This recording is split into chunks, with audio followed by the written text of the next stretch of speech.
What if the band that invented country rock watched someone else become legends from it? A corporate contract swap in 1969 accidentally created both Poco and Crosby, Stills and Nash in a single deal. Their bass player got painted off the debut album cover and replaced with a dog, then went and founded the Eagles. And the song that should have made them superstars never charted once. This is the story of Poco, the band that built the highway and got left on the side of the road. In the late 1960s, something was changing in the California air. The heavy psychedelia of Woodstock, the political anger, the fuzz-drenched electric experimentation, it was all beginning to exhaust people. Audiences were tired. They wanted something warmer, something honest, something that felt like wide-open sky and dirt roads and the smell of the American West. The musicians who gathered in the winding hills of Laurel Canyon in Los Angeles heard that hunger. And one band, more than almost any other, answered it. They were called Poco, and they were about to build a sound that would define a decade, even if that decade would ultimately belong to someone else. Before we continue, don't forget to like and subscribe to the channel. The roots of Poco stretched back to the collapse of Buffalo Springfield in the summer of 1968. That legendary group had imploded under the weight of competing egos and creative conflict, leaving guitarist Richie Furay and bass player and producer Jim Messina standing in the wreckage. Furay, rather than retreating, felt a creative spark ignite in the ashes. He had already been exploring country-tinged arrangements in his Buffalo Springfield work, and he saw a path forward, a band that could fully commit to that fusion of country's emotional purity and rock's electric power. To bring his vision to life, Furay recruited Rusty Young, a pedal steel guitarist from Denver who would become the band's secret weapon. Young brought a level of pedal steel sophistication that was still rare in rock. Young in turn suggested drummer George Grantham, his former bandmate from a Denver psychedelic outfit. And after auditioning several candidates, including a young Greg Allman, they landed on Randy Meisner, a high tenor vocalist from Nebraska whose voice could soar above any arrangement like a hawk above a canyon. The band that gathered in Laurel Canyon in late 1968 was something genuinely special. 5 young men standing at the absolute vanguard of a musical shift that the rest of America hadn't even felt yet. To many insiders on the Sunset Strip, Poco looked like the future of American rock music. But the future, as they were about to discover, had a cruel habit of arriving late. The band debuted at the legendary Troubadour Club in West Hollywood in November 1968 under the name Pogo, a reference to the beloved newspaper comic strip. The crowd witnessed something genuinely new. A tight, harmony-driven rock band with a pedal steel guitar woven into the texture, delivering original songs with a joyful precision that left audiences stunned. A threatened lawsuit from cartoonist Walt Kelly forced a quick name change. They became Poco. A small adjustment, but the name stuck. The signing with their record label is itself one of the more extraordinary negotiations in rock history. Richie Furay was legally bound to another company due to his Buffalo Springfield contract, while Graham Nash, who wanted to join David Crosby and Stephen Stills, was signed to another band through the Hollies. In February 1969, the labels executed a straight contract swap, Nash for Furay. Crosby, Stills, and Nash landed on one label, Poco landed on the other. One deal casually created 2 of the most consequential musical acts in American history. Recording of their debut, Picking Up the Pieces, was already underway when the first crack appeared. Randy Meisner, who had struggled financially in Los Angeles, had an intense passion for production. When Furay decided only he and Messina would attend the final mixing sessions, Meisner was shut out. The insult was immediate. "If you're not going to let me down there," Meisner told Furay flatly, "I'm just going to quit." And he did. The band's solution was darkly comic. They had illustrator Drew Struzan alter the album cover to remove Meisner and replace his image with a dog. Meisner recalled it years later, "I think there's a dog on the cover now. I always say they replaced me with a dog. I love dogs, so I like it." The band moved quickly, recruiting Timothy Schmidt to take Meisner's place in September 1969. Schmidt's warm bass lines and gentle vocal presence gave the band a new sweetness. The chemistry held. Picking Up the Pieces arrived in 1969 to an immediate wave of critical enthusiasm. Rolling Stone praised their musical sophistication. Industry insiders nodded knowingly, but the charts told a different story. The album barely made a dent commercially, and that gap between critical love and commercial reality was about to become the defining tension of everything Poco did. We'll pick up the pieces. Through 1970 and 1971, Poco built a reputation as one of the most exciting live acts in America. They shared stages with major acts of the era, and their live album Deliverin' captured their raw, high-velocity energy and climbed to number 26 on the Billboard charts. Audiences who witnessed them live walked away changed.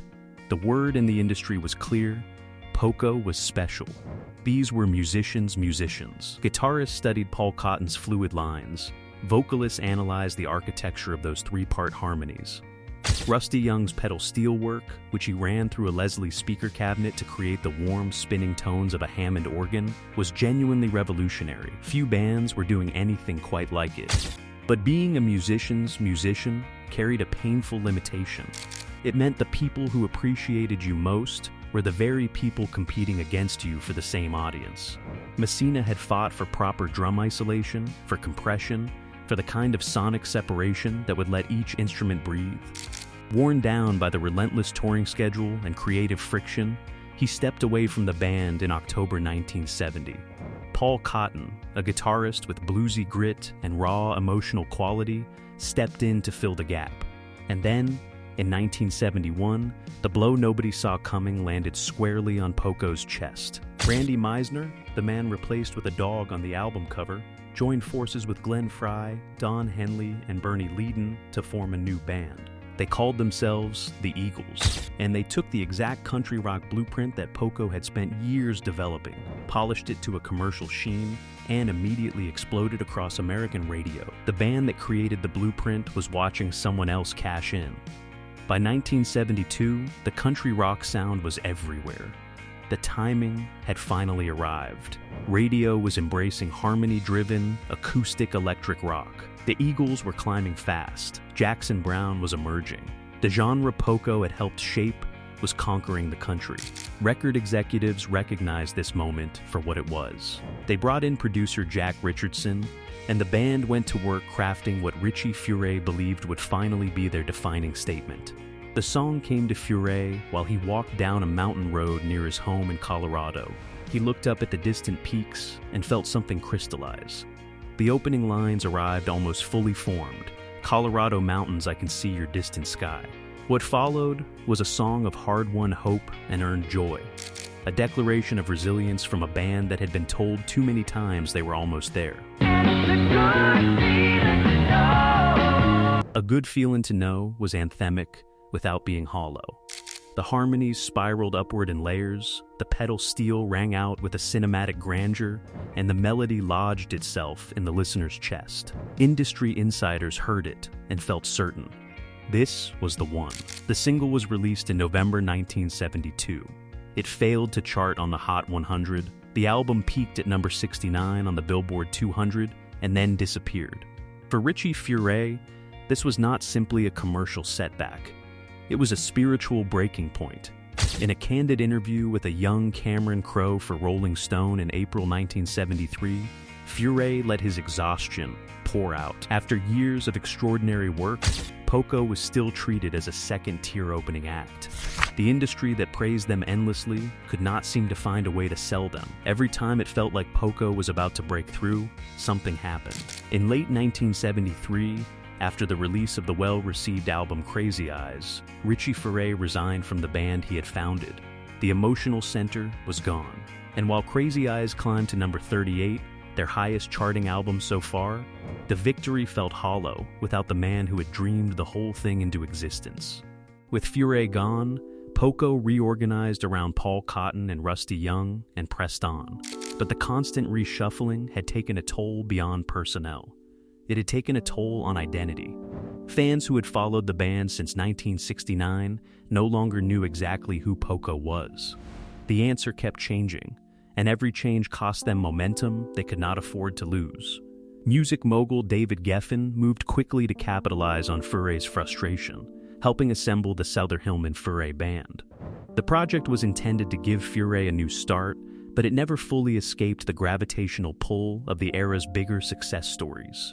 What had promised to be Furay's fresh start became another door that closed too soon. Through the mid-1970s, Cotton and Young led Poco through albums that maintained the band's musical integrity while failing to break commercially. The live shows were still revelatory, but the cultural moment now belonged firmly to the Eagles, whose Hotel California in 1977 represented the commercial height of the country rock sound Poco had helped shape.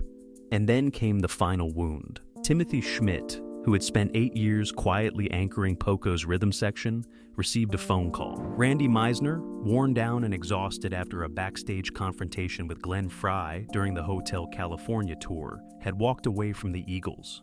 They needed a high-caliber bass player and vocalist immediately. They called Schmidt.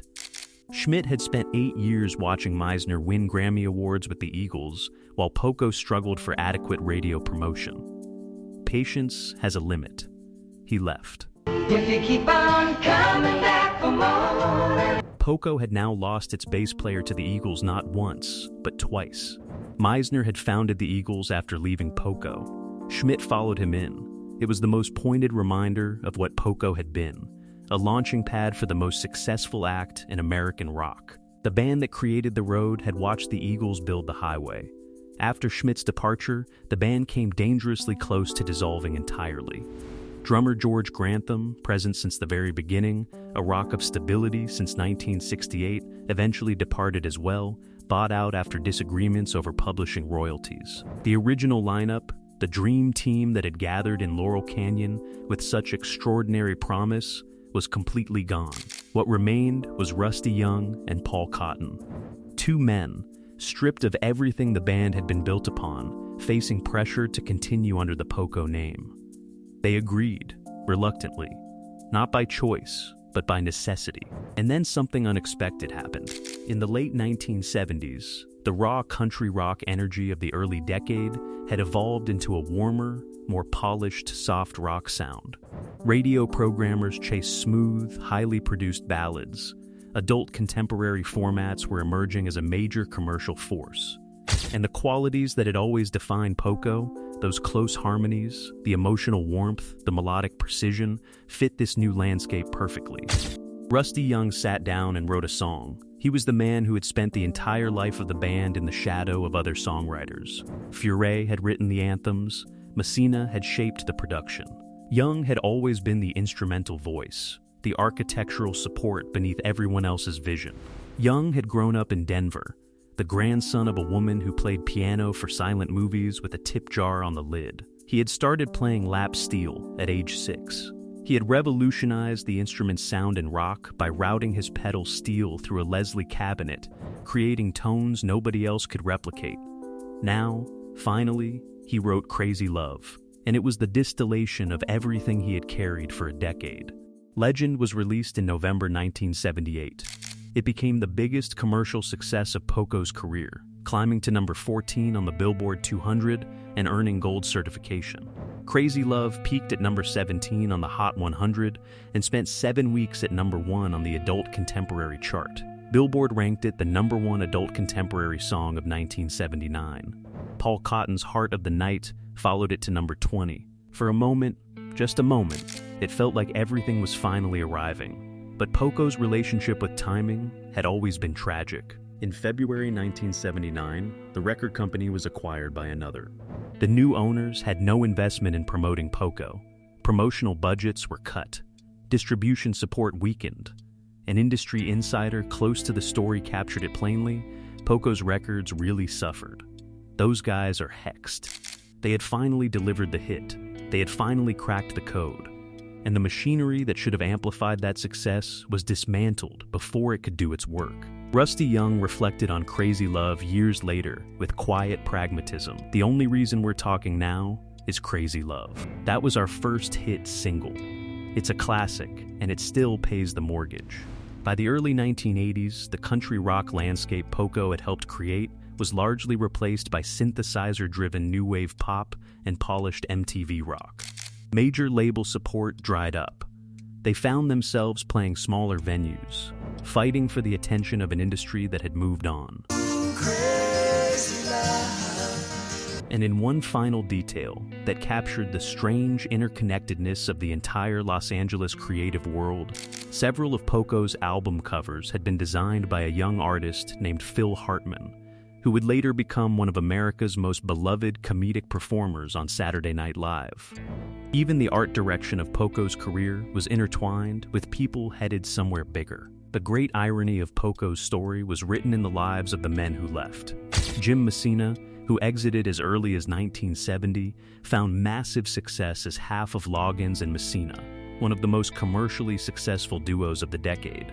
Randy Meisner, the man replaced with a dog on the debut album cover, became a founding Eagle and sang lead on Take It to the Limit.